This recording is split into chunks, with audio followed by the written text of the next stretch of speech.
Hello everyone, this is Kritika and welcome to our YouTube channel Rules of Commerce। आज ये एक बहुत important video है क्योंकि हमने पहले डिस्कस कर लिया था कि रूल्स ऑफ कॉमर्स पे एक न्यू सब्जेक्ट पढ़ाने वाली हूँ, वो है इकोनॉमिक्स, और वो भी हमारे लॉ स्टूडेंट्स के लिए।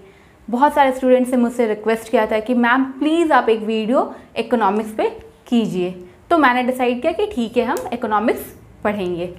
अब इकोनॉमिक्स पढ़ना है अकॉर्डिंग टू योर सिलेबस। मैंने देखा कि हमारा फर्स्ट यूनिट है इंट्रोडक्शन टू इकोनॉमिक्स, और इंट्रोडक्शन टू इकोनॉमिक्स में हमें बहुत कुछ पढ़ना है। What is economics, definition of economics, positive analysis, normative analysis, macro economics, micro economics and so on. बहुत सारे हमारे सब टॉपिक्स है, वन बाय वन हम सब कुछ पढ़ेंगे।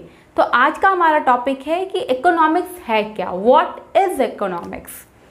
आपने 11th-12th में इकोनॉमिक्स बहुत सारे बच्चों ने पढ़ा होगा, 9th-10th में भी सोशल साइंस में एक हमारा पार्ट होता है इकोनॉमिक्स का भी, तो आपको एक बेसिक आइडिया तो है ही। इकोनॉमिक्स क्या है, इकोनॉमी क्या होता है, हमारा अर्थव्यवस्था। इकोनॉमी होता है हमारा अर्थव्यवस्था, इकोनॉमिक्स। अब इकोनॉमिक्स क्या है, हमारे आसपास बहुत सारे रिसोर्सेज हैं और वो सारे रिसोर्सेज बहुत ही लिमिटेड हैं। इसी रिसोर्सेज को optimum utilization of these resources हम क्या बोलते हैं, इकोनॉमिक्स बोलते हैं। Economics is optimum utilization of resources for production, distribution, consumption of goods and services. हमें क्या करना है, हमारे जो रिसोर्सेज हैं जो लिमिटेड हैं, वो एक ही रिसोर्सेज का बहुत सारा ऑल्टरनेटिव यूजेस भी है। उसी गुड्स रिसोर्सेज को ध्यान में रखते हुए हमें क्या करना है, प्रोडक्शन करना है, डिस्ट्रीब्यूशन करना है, फिर कंजम्पशंस होगा, बहुत सारे गुड्स एंड सर्विसेज हमें प्रोड्यूस करनी है और फिर हमें डिस्ट्रीब्यूट करना है बहुत सारे लोगों के बीच में। तो इकोनॉमिक्स ये होता है। इकोनॉमिक्स को हम लोग बोलते हैं कि वो एक डिसीजन मेकिंग है। डिसीजन मेकिंग क्यों है, क्योंकि वही तो बताता है। आपको याद होगा, आपने स्कूल टाइम में पढ़ा है, सेंट्रल प्रॉब्लम्स ऑफ इकोनॉमी क्या है, what to produce, how to produce and for whom to produce. What to produce मतलब हम क्या बनाएं, क्या प्रोड्यूस करें। मार्केट में जिस चीज़ का डिमांड रहेगा हम वही बनाएंगे। अगर डिमांड है मार्केट में पेन की और हमने अगर पेंसिल बना लिया तो क्या हमारा बिक्री होगा, सेल होगा, गुड्स हम बेच पाएंगे? नहीं। तो हम वही प्रोड्यूस करें जो मार्केट में डिमांड है, जो हमारे लोगों का वांट है। फिर जब हम बात वांट की करते हैं तो हमारे डिमांड्स जो है वो अनलिमिटेड हैं, बट रिसोर्सेज हमेशा लिमिटेड है। अब रिसोर्सेज लिमिटेड है एंड डिमांड्स हमारे अनलिमिटेड है, हमारे जो वांट्स है वो अनलिमिटेड है। तो हमें कुछ ऐसा प्रोड्यूस करना है, हमें कुछ ऐसा प्रोड्यूस करना है जिससे most of the human wants जो है वो सेटिस्फाइड हो जाए। तो हमारा सेंट्रल प्रॉब्लम्स ऑफ इकोनॉमी में है what to produce, how to produce and for whom to produce. What to produce, हम एक पेन बनाएंगे। मार्केट में 100 ब्रांड्स है पेन का, हमें एक पेन बनाना है तो हमें ये सोचना पड़ेगा ना कि हम किसके लिए बना रहे हैं। अगर हम स्टूडेंट्स के लिए बना रहे हैं तो हम 5 रुपये 10 रुपये वाला पेन बनाएंगे, और उस पेन में हम ये ध्यान रखेंगे कि वो काफ़ी इफ़िशियंट हो। अगर वो 5 रुपीज़ का पेन अगर आपका 2 पेज लिख के ही ख़राब हो जाता है तो वो इफ़िशियंट नहीं है, तो हम उसे यूज़ नहीं करेंगे। हमें क्या होगा, मार्केट में कंज्यूमर्स नहीं मिलेंगे। बट हमने कोई ऐसे कमोडिटी, ऐसा पेन एक प्रोड्यूस कर लिया है जो प्राइस 5 है बट बहुत ज़्यादा इफ़िशियंट है, तब हमारा क्या होगा, बहुत ज़्यादा डिमांड होगा, और ज़्यादा डिमांड होगा तो सप्लाई भी ज़्यादा होगा, हमारा प्रॉफिट भी ज़्यादा होगा।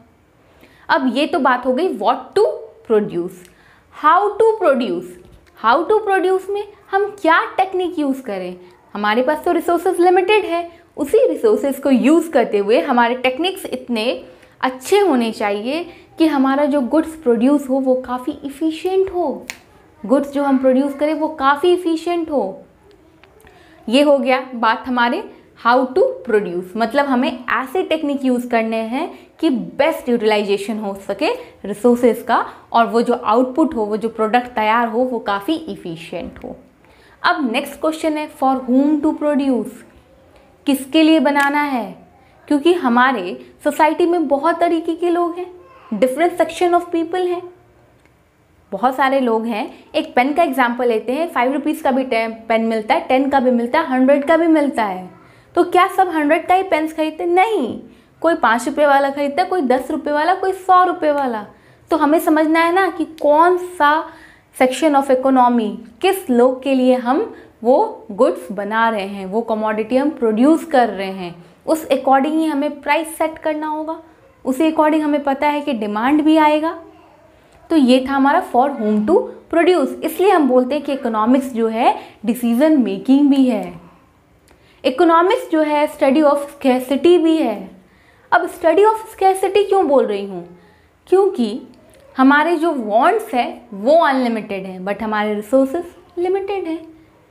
इसके चलते होता क्या है कि हमारे डिमांड्स हमेशा हाई रहता है बट सप्लाई कम रहता है। तो ये जो डिफरेंस है ये होता है स्टडी ऑफ स्कैरसिटी। तो इकोनॉमिक्स है क्या? इकोनॉमिक्स है क्या? Optimum utilization of resources, maximum utilization of resources, study of scarcity, it is study of decision making. ये हमारा एक सोशल साइंस है। अब मैंने कुछ समराइज किया है, let's study. Economics is a social science concern with production, distribution and consumption of goods and services. Economics क्या है? एक सोशल साइंस है जो प्रोडक्शन के साथ है, डिस्ट्रीब्यूशन से रिलेटेड है and consumption of goods and services.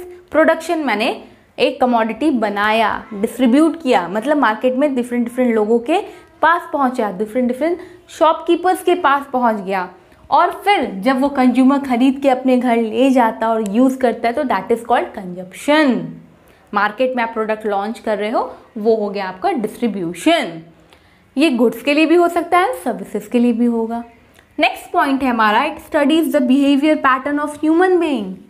Human beings का जो बिहेवियर पैटर्न है ये भी हम पढ़ते हैं इकोनॉमिक्स में। We are not studying about the birds or animals. We are studying about the behavior patterns of human beings. खुद ही सोसाइटी में हम अराउंड द ग्लोब अगर बात कर रहे हैं तो इकोनॉमिक्स जो है सबके लिए सेम होता है। इंसान का पैटर्न, बिहेवियर समझना होता है, तभी तो हम समझ पाएंगे कि उसकी ज़रूरत क्या है। उसकी ज़रूरत अगर हमें पता चलेगी तो इस अकॉर्डिंग हम कमोडिटी प्रोड्यूस करेंगे, और उसके अकॉर्डिंग अगर हम प्रोडक्शन करते हैं तो हमारा प्रॉफिट भी काफ़ी अच्छा रहेगा, क्योंकि मार्केट में वो चीज़ बिकेगा। जिस कंज्यूमर्स को जो चाहिए अगर आप वो प्रोड्यूस करेंगे और वो बेचेंगे तभी तो खरीदेगा। मुझे चाहिए एक पेंसिल और मार्केट में सिर्फ और सिर्फ पेन मिल रहा है, मैं खरीदूंगी? नहीं खरीदूंगी, क्योंकि मुझे पेंसिल चाहिए। तो हमेशा इकोनॉमिक्स में ये बोला जाता है कि हम ऐसे चीज़ों को प्रोड्यूस करते हैं जिसमें बहुत सारे ह्यूमन वांट्स सेटिस्फाई हो जाएं। अब करोड़ों की जनसंख्या में इट्स नॉट पॉसिबल ना कि आप करोड़ों कमोडिटी प्रोड्यूस कर रहे हो। आप ऐसी चीज़ें बनाओगे जिससे मोस्ट ऑफ द पीपल जो है वो सेटिस्फाइड हो जाए। नेक्स्ट है हमारा, it is a social science that studies how people interact with value. People जो है वो वैल्यू के साथ कैसे इंटरैक्ट करते हैं, प्रोडक्शन, डिस्ट्रीब्यूशन, कंजप्शन में वो कैसे काम कर रहे हैं। नेक्स्ट है, it focuses on the behaviour and interaction of economic agent. जब हम इकोनॉमिक एजेंट की बात कर रहे हैं तो I am talking about market, producer, supplier.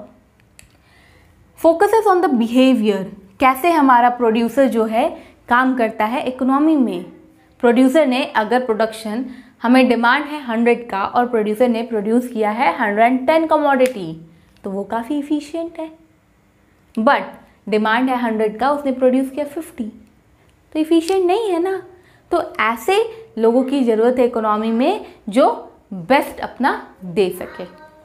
Focuses on the behaviour and interaction of economic agent and how economies work. हम economics क्या करता है, फोकस करता है बिहेवियर पे और इंटरैक्शन पे इकोनॉमिक एजेंट्स के, और किस तरह से हमारी इकोनॉमी काम करती है। नेक्स्ट पॉइंट है, it studies about how individuals, businesses, government and nations make choices about how to allocate resources. Economics में हम ये भी पढ़ते हैं कि जो गवर्नमेंट है, नेशन है, बिजनेस है, इंडिविजुअल्स है, वो किस तरह से चॉइसेस करते हैं, क्योंकि हमारे पास तो बहुत सारी चीज़ें हैं, हमें कुछ बेस्ट करना है, आप मार्केट जाते हो, एक ही चीज़ खरीदना है बट उसके ऑप्शंस बहुत हैं, आप खुद में डिसाइड करते हो मुझे कौन सा चीज़ चाहिए, कौन सा बेस्ट है, कौन मेरे डिमांड को, मेरे वांट को फुलफिल कर रहा है। सेम हमारे पास चॉइसेस हैं रिसोर्सेज के, उसमें से हमें कुछ बेस्ट चुनना होता है। इकोनॉमिक्स में it is specially concern with efficiency, efficiency से हम बहुत ज़्यादा डील करने वाले हैं। प्रोडक्शन के केसेस में एक्सचेंज मॉडल्स यूज़ करेंगे, बहुत सारे एजम्पशंस करेंगे हम to understand how to create incentive, incentive कैसे बनाते, पॉलिसीज़ कैसे बनाते जिससे इकोनॉमी को बहुत ज़्यादा फ़ायदा हो, इफ़िशियंसी जो है वो बहुत ज़्यादा मैक्सिमाइज करे।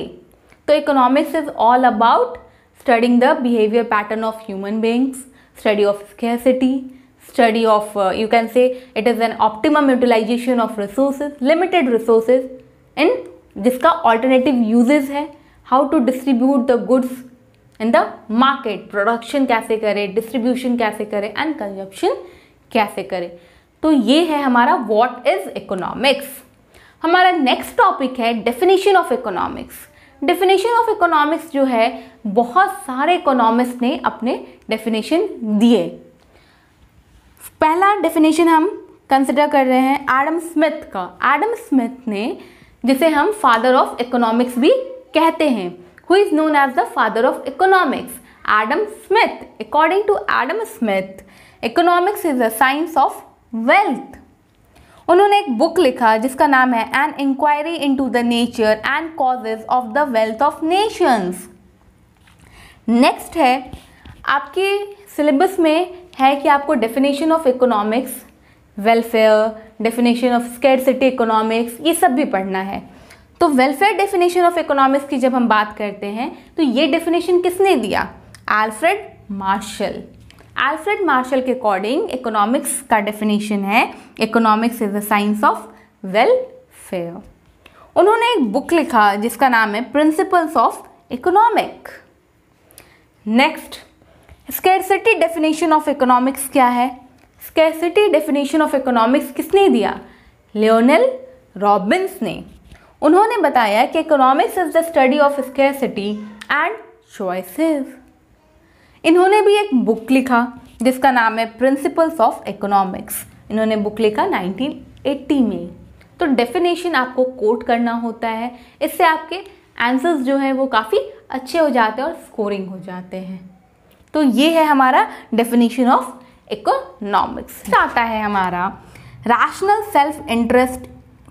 रैशनल सेल्फ इंटरेस्ट इकोनॉमिक्स हमें क्या बताता है?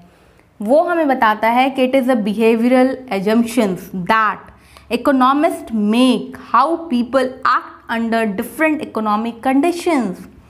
अब रैशनल सेल्फ इंटरेस्ट इकोनॉमिक्स हमें ये बता रहा है कि अलग अलग कंडीशन है, उस अलग अलग कंडीशन में इंसान कैसे बिहेव करता है। होता है ना, कभी कभी आपके पास पैसे तो 1000 हैं बट आप सोचते खर्च ही ना करूं, रख लेता हूं सबका सब। तो डिमांड तो बहुत है लेकिन सप्लाई नहीं हो रहा है, सप्लाई बहुत है बट डिमांड नहीं हो रहा है, कहीं ना कहीं मिसमैच है। तो हम ये पढ़ने की कोशिश करते हैं कि आपके दिमाग में क्या चल रहा है, आपने क्या सोचा। मेक हाउ पीपल एक्ट, कैसे इंसान बिहेव करेगा डिफरेंट सिचुएशंस में। एक सिचुएशन होता है जहाँ पे कुछ भी नहीं है, तब आप क्या करेंगे? एक सिचुएशन है आपके पास सब कुछ है, तब आप क्या करेंगे? तो ये डिफरेंट डिफरेंट कंडीशन होता है। मार्केट में भी सेम कंडीशन होता है। कभी आपने सुना होगा मार्केट में बहुत मंदी चल रहा है, मार्केट में इन्फ्लेशन है, डिफ्लेशन है। तो ये सारी चीज़ों में आप कैसे बिहेव करेंगे ये हमें बताता है rational self interest economics. Notes का जो लिंक है वो डिस्क्रिप्शन बॉक्स में दिया हुआ है, तो प्लीज़ आप वो भी चेक कर सकते हैं। नेक्स्ट आता है हमारा चॉइस इकोनॉमिक्स। चॉइस इकोनॉमिक्स क्या बताता है हमें? वो बताता है choice refers to the ability of a consumer. एक कंज्यूमर का एबिलिटी, वो क्या कर सकता है, या फिर producer to decide which goods and services or resources to purchase or provide from a range of possible options. Market में एक पेन, मैंने बोला ना 10 रुपये का 100 पेन्स है, चॉइसेस आपके पास बहुत हैं। अब आपको डिसाइड करना है कि आपको कौन सा चाहिए। ये है choice economics. Choice refers to the ability of a consumer का एबिलिटी। ये एबिलिटी तो आपको खुद से आएगी ना, आपको डिसाइड करना है। या फिर प्रोड्यूसर की एबिलिटी, प्रोड्यूसर की भी एबिलिटी कि उसने कम पैसे में सबसे इफ़िशिएंट पेन कौन सा प्रोड्यूस किया। To decide which goods and services, कौन सा गुड्स और सर्विसेज या फिर कौन सा रिसोर्सेज हम परचेज करें या हम प्रोवाइड करें जिससे हमें बहुत सारे ऑप्शंस मिलेंगे। कौन से गुड्स एंड सर्विसेज का मल्टीपल ऑप्शंस है, हमारे पास चॉइसेस बढ़ जाएंगे। 8 लाख हमें करना क्या है, अपने रिसोर्सेज का ऑप्टिमम यूटिलाइजेशन करना है। और ऑल्टरनेटिव आपके पास चॉइस होना चाहिए। एक ही चॉइस रहेगा, मार्केट ऐसा नहीं होता है। मार्केट में वैरायटी ऑफ चॉइस रहता है। आप एक सामान खरीदने जाते हैं, उस तरीके का 100 सामान मिलता है। एक ही पेन नहीं मिलता है ना मार्केट में। क्या होता है, 100 पेन्स हैं, डिफरेंट ब्रांड है। तो ये होता है आपका चॉइस इकोनॉमिक्स। टॉपिक है हमारा positive economics and normative economics, या फिर हम positive analysis and normative analysis बोल सकते हैं। आपके सिलेबस में वर्ड मेंशन है positive analysis and normative analysis. The economic approach में हमें पढ़ना था positive analysis and normative analysis. Positive analysis क्या है, हम जब भी फैक्ट्स एंड फिगर्स के साथ बात करते हैं, हम जब प्रेजेंट में जीते हैं, हमारा इमेजिनेशन नहीं होता है। जब भी हम इमेजिनेशन होता है ऐसा होना चाहिए, वैसा होना चाहिए, ये करते वो करते, ये सब होता है नॉर्मेटिव एनालिसिस। पॉजिटिव एनालिसिस हमेशा बात करता है आज प्रेजेंट सिचुएशन क्या है, कौन सा इकोनॉमी में प्रॉब्लम है और किस तरह से हमने उसे सॉल्व किया है। वो हमें प्रूफ भी कर सकता है, वो प्रूफ भी कर सकते हैं। क्यों? क्योंकि हमारे पास एक्चुअल डेटा होता है। विथ ऑल द डेटा हम बात कर रहे होते हैं, सब कुछ फैक्ट्स एंड फिगर्स के साथ बात कर रहे होते हैं। एग्जाम्पल ले लेते ना, इंडिया की पॉपुलेशन जो है सो एंड सो नंबर्स है, ये तो विथ फैक्ट्स एंड फिगर्स आप प्रूफ कर सकते हैं। बट नॉर्मेटिव एनालिसिस बोलेगा कि पॉपुलेशन कम होना चाहिए। अभी जो प्रेजेंट सिचुएशन है, पैंडेमिक है, इसमें भी बहुत सारे लोगों का कहना है कि 3rd वेव ऑफ कोरोना आएगा, बहुत लोगों का कहना है नहीं आएगा। तो ये क्या है, नॉर्मेटिव एनालिसिस है। गवर्नमेंट के पास इतने हॉस्पिटल्स है, इतने बेड्स हैं आज के डेट में, ये पॉजिटिव एनालिसिस है। हमें अपना हेल्थ फैसिलिटी सुधारना चाहिए, ये नॉर्मेटिव एनालिसिस है। इनकम इनइक्वालिटी है इंडिया में, ये पॉजिटिव एनालिसिस है। नॉर्मेटिव एनालिसिस है इनकम इनइक्वालिटी को रिड्यूस करना चाहिए, ये है नॉर्मेटिव एनालिसिस। पॉजिटिव एनालिसिस हमेशा फैक्ट्स एंड फिगर्स के साथ बात करती है, 100% वो राइट होता है।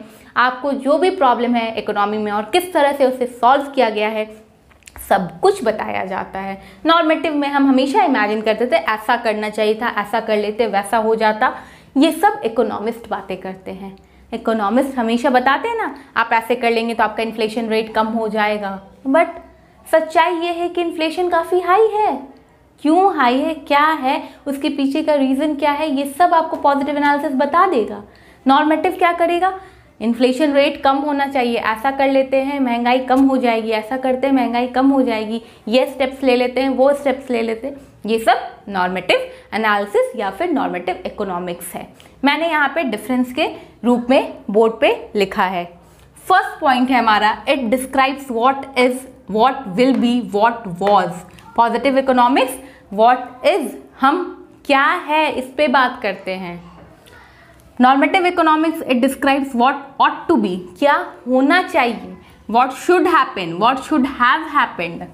नेक्स्ट पॉइंट है हमारा पॉजिटिव इकोनॉमिक्स में, here we study how the different mechanism functions, किस तरीके से डिफरेंट मैकेनिज्म जो है काम किया। पॉजिटिव एनालिसिस में हम ये बात करते हैं। नॉर्मेटिव इकोनॉमिक्स में we talk about, we try to understand whether this mechanism are desirable और not, whether these mechanisms will work in the present situation or not। Whether it will be helpful और not, मतलब हम सिर्फ future की बातें कर रहे हैं, ऐसा करेंगे तो क्या ऐसा हो पाएगा, ये सब हमारा नॉर्मेटिव इकोनॉमिक्स है। थर्ड पॉइंट है, it tells us about what are the economic problems and how are they actually solved. Positive economics हमें बताता है कि क्या हमारे इकोनॉमी का प्रॉब्लम है और किस तरह से हम सॉल्व करेंगे, किस तरह से इनफैक्ट हम सॉल्व किए हैं, करेंगे नहीं, किस तरह से हमने सॉल्व किया है। विद फैक्ट्स एंड फिगर्स हम सपोर्ट करेंगे, अपनी बातों को हम क्या कर सकते हैं, वेरीफाई कर सकते हैं, क्योंकि हमने फैक्ट्स एंड फिगर्स के साथ हम प्रूव कर देंगे कि मैंने जो बोला है वो सही है, 100% राइट है। Normative economics, it tells us what ought to be और how the economic problems should be solved. Normative economics बोलता है कि इकोनॉमिक प्रॉब्लम जो है वो किस तरीके से हम सॉल्व करें, हम क्या करें। नेक्स्ट पॉइंट है, it can be verified with actual data. Positive economics जो है एक्चुअल डेटा के साथ वेरीफाई किया जा सकता है, क्योंकि हम फैक्ट्स एंड फिगर्स के साथ बातें कर रहे हैं, हम 100% राइट इन्फॉर्मेशन है हमारे पास। Normative economics can not be verified with actual data. Actual data के साथ तो वेरीफाई करने का कोई सवाल ही नहीं उठता, क्योंकि हम बात कर रहे हैं ऐसा होता, ऐसा होना चाहिए, ऐसा कर लेते, तो आप कौन सा डेटा प्रोवाइड करोगे, कुछ भी श्योर शॉट नहीं है। नेक्स्ट पॉइंट है, it does not give any value और जजमेंट। न्यूट्रल है हमारा पॉजिटिव इकोनॉमिक्स, लेकिन नॉर्मेटिव इकोनॉमिक्स गिव वैल्यू और जजमेंट, वो जजमेंट दे देता है, आप अगर ऐसा किए होते तो पक्का ऐसा इन्फ्लेशन नहीं आता, पक्का ऐसे नहीं होता, गवर्नमेंट को ऐसा कर लेना चाहिए था। ये सब क्या है, normative economics. Positive economics, it aims to make real description of an economic activity. Economic activity जो है उसका क्लियर पिक्चर कौन बोलता है, positive economics. Normative economics, it aims to determine the ideals. उसका एम रहता है ऐसा हो जाता, वैसा कर लेते, ये होता, वो होता, बस इमेजिनेशन पे हमारा नॉर्मेटिव इकोनॉमिक्स चल रहा होता है। आई होप आपको समझ आ रहा होगा। अगर आपको समझ नहीं आ रहा है तो प्लीज़ आप मुझसे इंस्टाग्राम पे पूछ सकते हैं, डायरेक्टली मुझे वहाँ डीएम कर सकते हैं, या फिर आप कमेंट सेक्शन में भी मुझसे पूछ सकते हैं। That's all for today.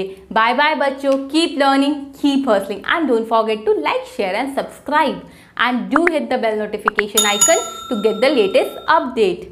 Follow Rules of Commerce on Instagram and Facebook too. आपके नोट्स का लिंक डिस्क्रिप्शन बॉक्स में दिया हुआ है। Bye bye.